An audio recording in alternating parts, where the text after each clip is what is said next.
Assalamu alaikum beautiful peoples, welcome back to my channel after a very long time actually. I hope you guys missed me. Actually I was busy in some of my daily routine with different activities जिसकी वजह से मैं track पे नहीं आ पा रही थी, कुछ बना नहीं पा रही थी तो कुछ फिल्म नहीं कर पा रही थी, और जब कुछ फिल्म नहीं कर पा रही थी तो ऑब्वियसली मेरे पास कुछ अपलोड करने के लिए नहीं था. But now I am back. I hope you all guys are doing amazing. सब खैरियत से होंगे, मज़े में होंगे, चिल कर रहे होंगे. और ओ जी ਤੁਹਾਡੀ बहन आ गई है और तुसी कभी छड़ के ना जावेगी, तो इसलिए stay with me, stay tune with more exciting recipes. तो आज हम बना रहे हैं चिकन मलाई बोटी. इसके लिए आपको किन किन चीज़ों की ज़रूरत है I will let you know. इसके लिए आपको चाहिए आधा किलो बोनलेस चिकन. मसालों के लिए आपको चाहिए सबसे पहले नमक, अपने टेस्ट के हिसाब से ऐड करें आप. और यहाँ पर मेरे पास है 1 टेबल स्पून दखनी मिर्चों का पाउडर, यानी कि सफ़ेद मिर्चें पिसी हुई. और यहाँ पर आपको चाहिए गरम मसाला आधा table spoon, chaat masala 2 teaspoon, 2 teaspoon आपको चाहिए कसूरी मेथी. ठीक है. और अब यहाँ पर आपको कुछ हरियाली नज़र आ रही होगी, तो इसके लिए आपको चाहिए थोड़े से हरे धनिया के पत्ते, 2 हरी मिर्चें आपको चाहिए, 10 से 12 आप या तो काजू ले सकते हैं या फिर बादाम ले सकते हैं, और आधा आपको लीमू चाहिए. ठीक है. इनका आपने क्या करना है, इनको आपने जो है वो पेस्ट बना लेना है, ग्राइंड कर लेना है. ठीक है. यहाँ पर मेरे पास है आधा कप दही, और 3 से 4 टेबल स्पून मेरे पास जो थे वो थे डेयरी क्रीम के. ठीक है. आपके पास डेयरी क्रीम अगर नहीं है तो फिर आप इसके अंदर दूध की मलाई भी यूज़ कर सकते हैं. और ये चीज़ें आपको चाहिए आपकी मैरिनेशन के लिए. ठीक है. अब हम अपनी मैरिनेशन स्टार्ट करते हैं.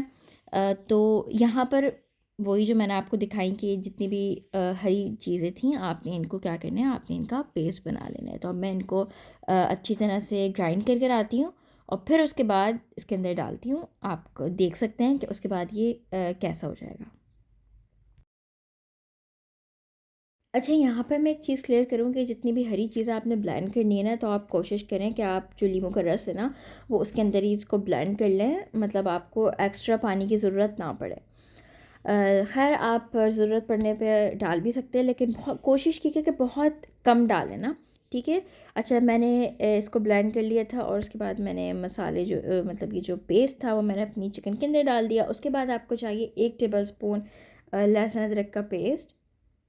मेरे पास जो है वो मिक्स होता है, तो मैं मतलब 1 टेबल स्पून डाल रही हूँ. अगर आपके पास मिक्स नहीं है और अलग अलग है अदरक का और लहसुन का, तो आप दोनों के 1 टीस्पून भर के डाल सकते हैं. ठीक है. उसके बाद ये जितने भी मसाले मैं आपको बता चुकी थी, वो सारे मसाले आपने इसके अंदर जो है वो ऐड कर देने हैं. अच्छा, यहाँ पर मेरे पास 1/3 कप मैंने इसके अंदर दही का ऐड किया है, और इस दही को मैंने बहुत अच्छी तरह से विस्क कर लिया था, ताकि जो इसका टेक्सचर होता है ना वो स्मूथ हो जाए. ठीक है. और उसके बाद फिर आपने इसके अंदर ऐड करनी है डेयरी क्रीम. ठीक है. डेयरी क्रीम के यहाँ पर मेरे पास 3 टेबल स्पून थे फुल भर के. और अगर आपके पास डेयरी क्रीम नहीं है तो फिर आप इसके अंदर दूध की मलाई भी ऐड कर सकते हैं, लेकिन ऑब्वियसली कि क्रीम का टेक्सचर थोड़ा सा और अच्छा होता है, तो आपकी जो मैरिनेशन की कोटिंग या बाइंडिंग आप कहेंगे ना, वो इससे थोड़ी स्मूथ होगी और अच्छी रहेगी. अच्छा, अब यहाँ पर हमारी मैरिनेशन जो है वो होती है एंड, और अब आपने इसके अंदर डालने 1 टीस्पून कॉर्नफ्लावर का. ठीक है. अच्छा, 1 टीस्पून आपने कॉर्नफ्लावर जब डालना है जब आपकी जो मैरिनेशन है ना वो काफ़ी थिक हो. ठीक है. यहाँ पर मेरी मैरिनेशन जो है वो थोड़ी सी रनी हो गई थी. वो अच्छा, रनी इस वजह से हुई थी, वो जो आपने ग्रीन मिक्सचर बनाया था, ग्रीन चीज़ों का जो आपने प्योरी किया था ना, उसके अंदर आपका पानी थोड़ा सा ज़्यादा होगा, या अगर आपसे गलती से पानी थोड़ा ज़्यादा हो जाए तो इसको कवर अप करने के लिए आप इसके अंदर 2 से 3 टेबल स्पून्स कॉर्न स्टार्च या फिर कॉर्नफ्लावर के डाल सकते हैं. There is no big deal. कोई फ़र्क नहीं पड़ेगा, बल्कि इसका जो टेक्सचर है वो मज़ीद अच्छा हो जाएगा. ठीक है. अच्छा, अब मैंने जो चिकन थी इसको मैरिनेट होने रख दिया था फ्रिज के अंदर 1 से 1.5 घंटे के लिए. उसके बाद 1 से 1.5 घंटे बाद मैंने बाहर निकाल लिया. अब आती है इसको पकाने की बारी. तो यहाँ पर मैंने 2 बैम्बू स्क्यूअर्स लिए हैं. 2 इसलिए लिए क्योंकि मैं आपको तरीका बता रही हूँ. मैं 2 डिफरेंट वेज से आपको बनाना सिखाऊंगी. और दूसरा हमारे पास है ये छोटी सी ग्रिल कैल है. ठीक है. ये हमारे पास एक तरीके से हम ग्रिल करेंगे, और दूसरा हमारे पास है ये बैम्बू स्क्यूअर्स वाला तरीका. ठीक है. आगे चले, मैं आपको बताती हूँ कि आगे क्या करना है. यहाँ पर हम पहले बना रहे हैं जो हमने ग्रिल के अंदर बनानी है ना, हम उनको पहले बना रहे हैं, ठीक है। तो इसके लिए आपको क्या करना है कि आपने पहले कोई भी पैन ले लेना है, चाहे तो आप ग्रिल पैन ले लें, चाहे तो आप कोई भी नॉन स्टिक पैन ले लें, आप तवे पे कर लें, जैसा आपको ठीक लगे ना। इसको आपने क्या करना है, आपने इसको हल्का सा ग्रीस करना है और फिर मीडियम टू लो फ्लेम पे ना आपने अपनी चिकन को गला लेना है इसके ऊपर। और अच्छा, डायरेक्ट आपने ग्रिल के ऊपर इसलिए नहीं करना क्योंकि अगर आप डायरेक्ट ग्रिल पे करेंगे ना, अच्छा जब हम वैसे बारबेक्यू करते हैं तो हम ग्रिल के ऊपर चिकन रख कर बड़े मज़े से चिकन रख देते हैं ना, तो वो तो कोयलों के ऊपर जो पकता है वो तो फिर एक उसकी तो बात ही अलग है। खैर, उसका टेस्ट भी बहुत डिफरेंट होता है, उसका टेक्सचर भी बहुत डिफरेंट होता है। ये बहुत हम ईजी वे में बना रहे हैं कि जो लोग बहुत लंबा चौड़ा काम नहीं कर सकते, बारबेक्यू का सेटअप नहीं रेडी कर सकते, तो ये बहुत क्विक वे में मलाई बोटी है। तो इसके लिए आप इस तरह कर रहे हैं। वरना अगर आप इसी सेम मैरिनेशन के साथ आप जो है वो जिस तरह आपका नॉर्मल बारबेक्यू होता है कोयलों के ऊपर, आप उसके अंदर इसको पकाएंगे ना, तो उफ़, मैं कहती हूँ ख़त्म हो जाएगा। मतलब बहुत आउटस्टैंडिंग रेसिपी है ये। और खैर, अभी तो हम क्योंकि इसको डिफरेंट वे में बना रहे हैं तो हम दोबारा अपने बात की तरफ आते हैं। अच्छा, डायरेक्ट ग्रिल पे आप चूल्हे के ऊपर इसको इसलिए नहीं पका सकते क्योंकि अगर आप इसको डायरेक्ट पकाएंगे ना तो वो आग लगेगी इसको। तो जब ज़्यादा आग लगेगी तो वो होगा ये कि आपकी जो चिकन है ना वो अंदर से कच्ची रह जाएगी और जो उसकी बाहर की जो कोटिंग है ना वो पक पक के जो है वो डार्क हो जाएगी, जिसकी वजह से टेस्ट भी ख़राब होगा और आपकी चिकन भी अंदर से नहीं बनी होगी। तो इसलिए आप इसको क्या करेंगे कि पहले इसको पैन के अंदर ना ईच साइड्स 3 से 4 मिनट में, क्योंकि पीसेस थोड़े से छोटे होते हैं, तो 3 से 4 मिनट ईच साइड्स आपने इसको पलट के पका लेना है, ठीक है।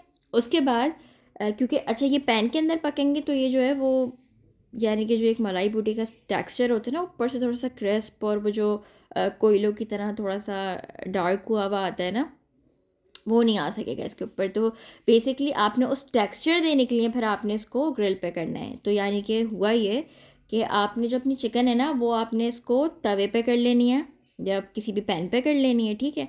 और फिर उसके बाद इसको अच्छा सा टेक्सचर देने के लिए ना आपने इसको ग्रिल पे मूव करना है और फिर ग्रिल को आपने जैसे सेकते हैं, रोटी सेकते हैं, इस तरह आपने इसको अपनी चिकन को सेक लेना है।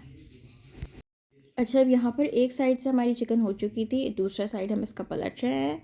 और इसके बाद जो है वो आपकी चिकन जब डन हो जाएगी तो फिर आपने क्या करना है, आपने इसको ग्रिल में रखना है और जिस तरह मैं सेक रही हूँ ना इसको, इस तरह आपने इसको आग के ऊपर सेक लेना है। इसका जो बाहर वाला जो टेक्सचर है ना बूटी का, अंदर से जितनी सॉफ्ट होगी ना ऊपर से उतना इसका स्मोकी फ्लेवर होगा, क्रिस्पी होगी। आप मैं गारंटी देती हूँ आपको कि कोई नहीं बता सकेगा कि ये आपने जो है वो घर पे बनाई है, बगैर इसको बारबेक्यू करे बनाया है। इसका टेस्ट इतना अमेजिंग होगा, ठीक है। अच्छा, और यहाँ पर यह आपको चूल्हे पे नीचे रखा हुआ नज़र आ रहा होगा, ये कोयला है। कोयला गर्म करने रखा था मैंने, वो इसलिए रखा था कि इसको थोड़ा सा मज़ीद बारबेक्यू का चारकोल का फ्लेवर देने के लिए ना मैंने इसको कोयला गर्म होने रखा था। अब यहाँ पर हम आते हैं अपने दूसरे तरीके की तरफ। तो इसके अंदर जो हमने स्क्यूअर्स थी उसके अंदर मैं जल्दी से इसको लगाती हूँ और फिर मैं आपको आगे बताती हूँ कि आगे क्या करना है। अच्छा, अब मेरी स्क्यूअर्स जो है वो तैयार हैं। तो अब हम क्या करेंगे, हमने दोबारा एक पैन लेना है और उसको हल्का सा ग्रीस करना है। पहले की तरह आपने उसको ग्रीस करना है और फिर जो आपने अपनी स्टेक्स हैं वो स्टेक्स आपने इसके ऊपर रख देनी है, ठीक है। ये स्टिक्स आपने इनके ऊपर रखी हैं और अब आप इसको जो है वो एक साइड से हो जाए तो फिर आपने इसका साइड चेंज कर देना है। फिर आपको लगे एक साइड से हो गया, फिर आपने इसका साइड चेंज कर देना है। इस तरह आपने थोड़ी थोड़ी देर में 2 से 3 मिनट के अंदर आपने अपनी जो स्टिक का साइड है ना वो चेंज करते रहना है, ठीक है। यहाँ पर मैं आपको कुछ शॉर्ट्स दिखा रही हूँ। मतलब ये मैंने अभी पलटा, ठीक है। ये एक साइड से हो गया, हमने दूसरे साइड इसको चेंज किया, ठीक है। फिर ये इस साइड से हो जाएगा तो हम इसका साइड जो है वो और चेंज कर देंगे। आप हमने ऐसे रख दिया, तो इस तरह आपने साइड्स चेंज कर करके आपने अपनी चिकन को जो है वो डन कर लेना है। अच्छा, ये अब हमारी जो स्क्यूअर है वो भी तैयार है। अब हम इसको भी अच्छा सा कलर और अच्छा सा फ्लेवर देने के लिए इसको आग पे हल्का सा सेकेंगे, ठीक है। और अब आपकी यहाँ पर मलाई बोटी जो है वो तैयार है, ठीक है। आप इसको इस पॉइंट पे खा सकते हैं गरम गरम, ठीक है। लेकिन अगर आप चाहें कि आप इसको मज़ीद फ्लेवर अच्छा सा देना चाहें या फिर आप लोगों को जो कोयले का फ्लेवर है, कोयले का जो टेस्ट आता है वो आपको ज़्यादा पसंद है, तो फिर आप इसके अंदर कोयले का धुआं भी दे सकते हैं। मैंने दिया था आधी में दिया था, आधी में नहीं दिया था, वो भी मैं आपको दिखा देती हूँ। वो देखने से पहले आप यहाँ पर अपनी चिकन की जो है वो जूसीनेस चेक करें और आप इसका लेवल चेक करें। मतलब क्या ये बनी है, उफ़, मैं कहती हूँ ख़त्म है बॉस। आपने इस रेसिपी को एक दफ़ा ज़रूर ट्राई करना है मेरे कहने पे, और फिर आप मुझे ज़रूर फीडबैक दिएगा कि कैसी बनी, ठीक है। अच्छा, अब यहाँ पर हम इसको कोयले का धुआं दे रहे हैं, ठीक है। तो अब यहाँ पर आप देखें, जिस तरह आप सिंपली देते हैं इस तरह दे लें। मैंने आधी को दी थी, आधी को नहीं दी थी, जैसे मैंने आपको बताया। तो अच्छा, जो मैंने ग्रिल पे बनाई थी उनको मैंने दिया, और जिनको मैंने स्टिक में बनाई थी उनको मैंने नहीं दिया। तो और यकीन करें, मैंने दोनों रखी थी और दोनों में कोई मुझे इतना कोई ख़ास डिफरेंस नहीं लगा। तो लेकिन अगर आप अपनी सेटिस्फेक्शन के लिए इसको चाहें कि आप इसको जो है वो फ्लेवर देना चाहें तो एज़ यू लाइक, और अगर ना देना चाहें तो भी ज़बरदस्त है।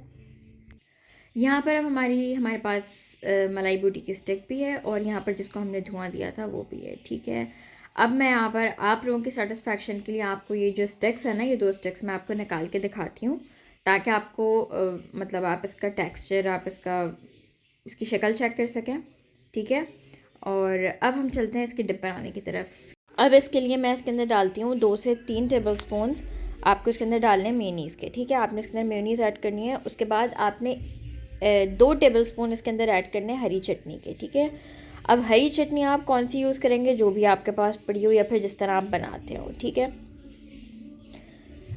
बारबेक्यू वगैरह कोई भी ऐसी चीज़ बनती है तो ऑब्वियसली उसकी साइड्स पे जो है ऐसी चीज़ें, हरी चटनी, रायते वगैरह रखे जाते हैं। तो जो चटनी आपके पास हो वो आप इसके अंदर डाल दें। अच्छा, आपने इसके अंदर एक चीज़ का ख्याल रखना है कि बहुत सारे लोग हरी चटनी के अंदर टमाटर का भी यूज़ करते हैं। तो जो टमाटर वाली चटनी होगी वो इसके अंदर नहीं चलेगी, और टमाटर के बग़ैर वाली जो चटनी है वो आप इसके अंदर 2 टेबल स्पून्स डालें। उसके बाद आपने इसके अंदर डालना है 2 टेबल स्पून्स क्रीम, और 1 टेबल स्पून आपने इसके अंदर डालना है दही का। इसको आपने अच्छा सा मिक्स करना है। अच्छा, यहाँ पर मुझे मिक्स करने में थोड़ी सी प्रॉब्लम हो गई थी, क्योंकि मेरा जो ये क्या कहते हैं ग्लास है, डिप का जो ग्लास था ना, ये थोड़ा छोटा था, तो मुझे सही से विस्क नहीं हो पा रहा था, मिक्स नहीं हो पा रहा था। फिर मैंने इसको अच्छी तरह से, आपने इसको मिक्स करना है, और समझ लें ये आपकी एक तरीके से रायता टाइप डिप है ये ना। तो इसका फ्लेवर बहुत मज़े का है, और अगर आपने इस रेसिपी का सही मज़ा लेना है ना तो आपने इसके साथ ये डिप ज़रूर बनानी है। अब यहाँ पर मी बीइंग मी, अगर फैंसी ना हुई तो पता कैसे चलेगा कि खाना रीवा ने बनाया है, इसलिए अब यहाँ पर मैं अपनी डिप्स को थोड़ा सा साइड पे करती हूँ, और अब यहाँ पर हम करते हैं अपनी मलाई बूटी की असेंबलिंग थोड़ी सी, just for my YouTube thumbnail, ठीक है। उसके बाद जो है आपने इसके ऊपर थोड़ी सी क्रीम ड्रिज़ल करनी है। आपने नहीं करनी, मैंने की है। मैं बता रही हूँ ना कि फैंसी ना हुई तो पता कैसे चलेगा कि रीवा ने खाना बनाया है। तो मैंने इसके ऊपर क्रीम, वो सिंपली डेयरी क्रीम को हल्का सा हाथ से ही विस्क करके इसको पतला करके और फिर इसके ऊपर ड्रिज़ल कर दी, ठीक है। यहाँ पर आप अपने सैलड के साथ, अपने रायते के साथ, अपनी चटनी के साथ, अपनी डिप के साथ, चपाती के साथ, आप जिसके साथ दिल चाहे आप इसको सर्व करें। और यहाँ पर आपकी मज़ेदार सी इजी सी मलाई बूटी तैयार है। If you guys like the video, don't forget to hit the like button, subscribe to my channel, and never forget to press the bell icon so you guys never miss any upload from my channel. यहाँ पर अब आप अपने shorts enjoy करें, और मैं चलती हूँ, मुझे इजाज़त। अपना बहुत सारा ख्याल रखें, मुझे अपनी दुआ में याद रखें, और if you guys haven't subscribed to my channel then please do. Don't forget to give this video a big thumbs up. Thank you so much for you guys watching. Allah Hafiz.